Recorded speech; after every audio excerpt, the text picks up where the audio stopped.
थारैनो जोबोद गोजोननाय मोन्दों। बर'नि आसारखान्थिजों गोरोबफ्लेनाय जि माइनाव फोरबो, बे माइनाव फोरबोखौ दिनै कासुमारि गामिया सान 6नि हाबाफारि लानानै सनाथि मायथाइ खुंगा 50थि जि जथुमा, बे जथुमायाव जों दिनै बायदिसिना हाबाफारिखौ बेखेवनो थाखाय लिंहरदोंमोन आरो बिथांमोननि लिंहरनाय लेखा दिनै जों बेयाव बाहागो लाफैनानै खामानिखौ मावफुंबाय।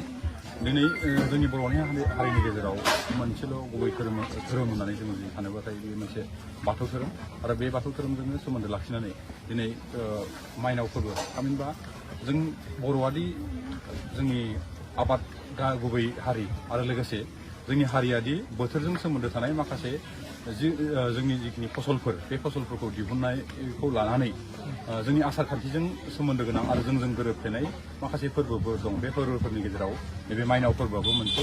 जों मिथिगौ बयबो बर'फोरा दिनैनि सानाव बा मैयानिफ्राय जागायनानै जोंनि जिखिनि आबाद मावनाय जि माइ आबाद, बे माइ आबादा जाहाथे मोजाङै मोजां जाफुङो, एम्फौ एनला बिजानुफोरनिफ्राय जाहाथे जों रैखा मोनो, बिनि मुङैनो जों नैबे माइनाव फोरबोखौ खालामनाय जायो।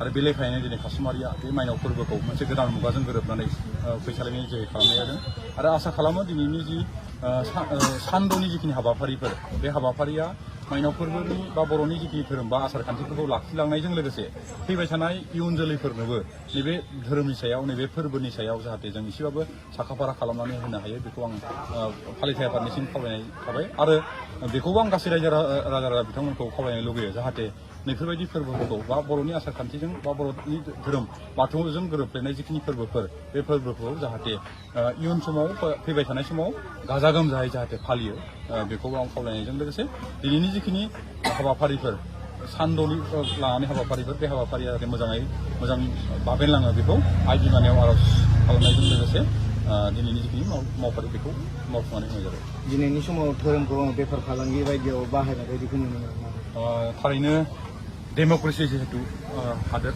जों धोरोम सायख'जायै मोनसे जिहेतु हादोराव जों थागिबि, बे थागिबि हिसाबै गावबा गावनि माखासे धोरोमफोरखौ माखासे राजनिथि बा माखासे मानि बेफारि जिखिनि फोथार, बे फोथाराव बाहायनायखौ जोंबो गेजेर गेजेर नोजोर बोनायाव नुनो मोनो।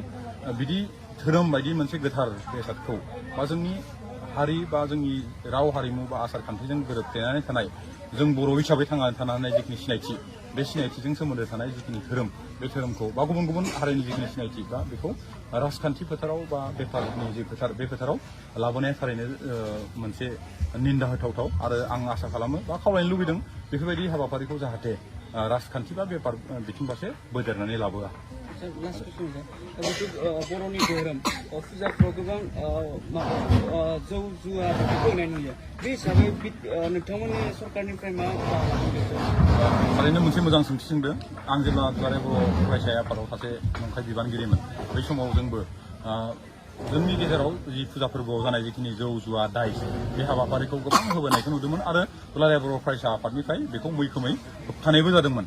नाथाय दिनै फैयै गुबुनफोरनि जायगाखौ आं मिथिया, आंनि नैबे कक्लाबारि समस्थियाव आरो नैबे दा जाबाय थानाय जिखिनि माइनाव फोरबो, बे माइनाव फोरबोआव गोदोनिफ्रायनो आरो दासिमबो दिनैबो बेबायदि जेबो समाजनि माखासे बेरेखा बा समाजनि जिखिनि गाज्रि थासारिफोर, बे थासारिफोरा जायाखै। दिनैबो नोंथांमोना सोरगिदिं गिदिंनानै नायनो मोनगोन बे कासुमारिनि जि माइनाव फोरबो, बे माइनाव फोरबोआव मोनबो जौ जुवानि थासारि थानाय नङा।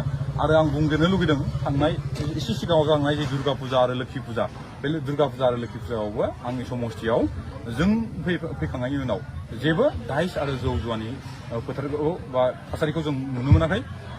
बिटिआर सोरखारनि बिथां मावफुं सोद्रोमा थामहिनबा प्रमद बर', बिथांनि जिखिनि सरकार दैदेननाय बोसोरनै जानोसै आरो बे बोसोरनै जानायनि सिगांनिफ्रायनो माखासे मानि जायगाफोराव होयोमोनबाबो, नाथाय बे बोसोरनैनि गेजेराव गोबां जायगायावनो बिदि जौ जुवा दाइसफोरखौ नुनो मोननाय जायाखै आरो बिनिनो बेयो मोनसे मोजां फिथाइ होननानै आं सानो आरो।